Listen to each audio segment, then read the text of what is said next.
Okay. Great. Hello everybody, James Schumacher here. I'm the CEO of the Startup Race, and I'm very happy to be with Ian Ritchie, who is our guest speaker at the Angel Investor Meetup group on the 13th of November in the Institute of Directors, because Ian has probably one of the most extensive experience of angel investments in Scotland.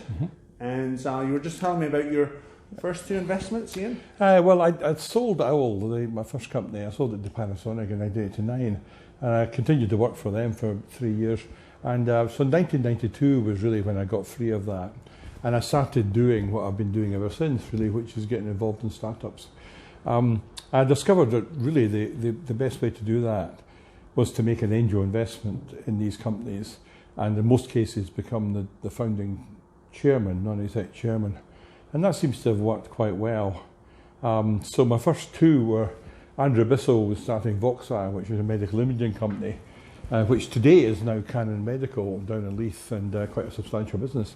The other one was Chris van der Kuyl and his first company, which was called Viz, and that was a console gaming company. And they were both quite exciting international, ambitious companies that really went places. Chris's company had a game that was #1 in the charts in the States and Europe. So, it was quite something. And as I say, Andrew's company has now turned into a substantial part of Canon, the Canon group. Were there many angel investors in those days? Not many, no. A few of us around, but no, there wasn't that much in the way of technology. When I started Owl in '84, there was maybe half a dozen companies in Scotland that were like us. I mean, now there's 100 in Codebase, so it is a different transformation, really. Yeah.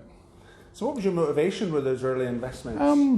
Well, I actually, when I sold Owl, I thought, well, look, I've just been through this experience of starting a business, raising venture capital, going international. We opened our sales office in Seattle in '85.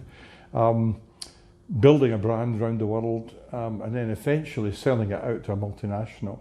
And I thought that's all kind of experience that I've had, and I've made a lot of mistakes and learned from my mistakes, but I could help other people not to make the same mistakes. And so I thought, well, actually, I can maybe help people. I can help them with raising their funding. I can help them with building their team, getting their business model right, help them with how to do the international marketing. All these sort of issues that I'd been through and I'd learned along the way. I thought, well, this could be quite useful. The UK tax breaks for angel investors is quite good. So you get a good tax relief going in, and as an angel investor, you get the enterprise investment scheme. And if the company does succeed and you get a good gain out of it, then that's tax free. So, for example, Voxire, when it was sold for 40 million euro. The gain I made there was very substantial, and it was completely tax-free. Wow. So it was a big advantage in doing it that way if you can. Yeah. And so you've invested in a number of, 50 or so companies since then. Mm-hmm. How do you spot the people to invest in? Well, there's no golden rule at all. I mean, I meet people. I probably meet one or two a week of people with ideas for businesses. And I've only really got time to do one or two a year. But of course, over 30 years, that adds up to 50, It's a mixture, but actually I've learned over the years that by far the best thing is to go with the people rather than the technology. I've been blindsided a couple of times. I've seen some great technology and I thought, this is fantastic, this will take on the world, it will really do, fantastic things.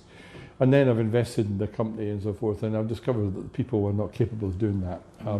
Or they don't have the motivation, they don't have the level of ambition and so forth. Whereas in other situations, I can think of one particular situation where the business plan, the business they were following was terrible. It was just awful. But the team was fantastic.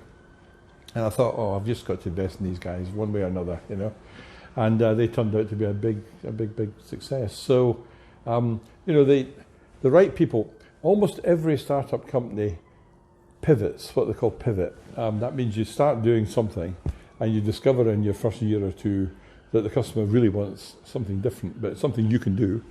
And most companies change over the first year or two into that. So because of that, the most important thing is to back the team that's capable of doing that and delivering that result. Wow, fantastic. Yeah. Well, I think we're going to keep everybody hanging on their toes there. I mean, I'm sure there's many wonderful insights to be gleaned from your experience, Ian. And I really do hope that you'll come on the 13th of November as part of Scottish International Week. And we're very happy to have someone who's got such an international experience as well. And it was nice to see you wearing a Global Scot badge. Yes. But one day I could be a Global Scot. Yeah. But I hope to see you on the 13th of November in the Institute of Directors at 6 o'clock. Thanks. Okay, thank you.